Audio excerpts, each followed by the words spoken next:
Well, hello, we're going to do some application techniques, and I'm going to show you a series of techniques using brushes and sponges, etc. The first is the gradation blend, which of course I was unable to get on camera. Hopefully it'll move in a second. But we're going to use like a white and a black, or a white and a dark brown for all of these. And you're going to be applying a line of solid makeup and then slowly blending it in like an L pattern here. You'll see it in a second. And then see how it starts, it's solid and then it starts to fade away. I'm just using the brush to do that. So consider like, now here's the brown. So I charge my brush, meaning I get a bunch of like makeup on my brush. Then I apply a line, and then I do another line going up, and then I start to blend it towards it. Now the trick is here, you want to blend it towards the white or the cream, and then but not have them meet, because often when you blend these two kind of colors, like extreme colors, together, you'll get like kind of mud in the center. So often we want kind of like a strip of no man's land in the middle. But that's a gradation technique where you have it starts dark and then starts to fade away to nothing. Okay, that's really useful for aging makeup and all sorts of things. Huge applications. Next, we're doing a negative blend where you're going to fill kind of like a square. And I'm just doing these all on my arm, which is a great way to do it, but you can do it elsewhere too on your face. So you're going to fill an area with paint, and then you're going to use a clean brush or a Q-tip or something, and then remove paint. This is another way to add texture and interest to your makeup. So think about like how you might apply this, like say you're doing like an alien creature or a blue creature.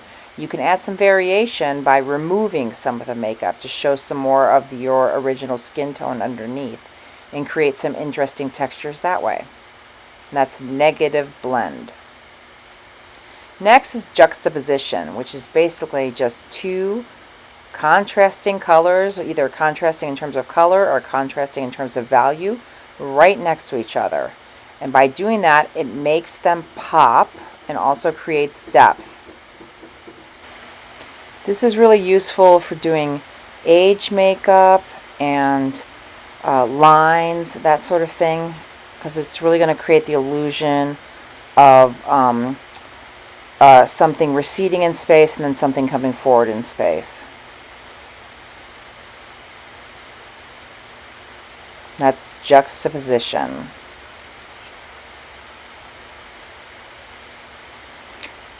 Next, we're going to do blend and blur, which is just trying to show you something where what happens when you apply paint in an area and then continue to blend it out. It's just a way to create texture. So we're just using the dark paint, or you can use the white paint, whichever, and putting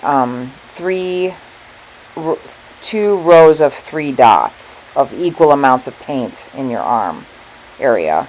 And then you're going to blend out, leave the first one as is, and the second one you'll blend a little bit, and then the third one you'll blend a lot. And you can kind of see the difference. So something this is useful for is like doing aging spots where you want to look like something is deeper under the skin, or this is also good for like doing like animal makeup, like if you're trying to do cheetah or something like that. It's useful in a wide variety of ways, but you can see how that kind of looks like slightly deeper under the skin, whereas the first one sort of sets on top of the skin. So it's just another way to apply makeup. Next, this is mottling. I also call it the jabby jab, and this is great for doing bruise makeup, and just getting a lot of interesting texture and stuff in an area. So like if we were doing bruises, we would do this in a variety of different colors and it would look horrible, right? But it's just jabby jab. Now we're doing veining, which notice how I'm turning the brush as I go. I charge the brush with paint and then I kind of slightly spin it as I go. And what that does is create a variation in line texture. That also helps it look like sometimes the veins are closer to the skin, sometimes they're deeper in the skin. It makes them fade. This is the stipple streak, where you take your stipple brush, put some paint on it, and then drag it across your skin. It's great for road rash, an instant like burn, or you can use it for oil to make you look like you're oily or something, like you've been working on a car.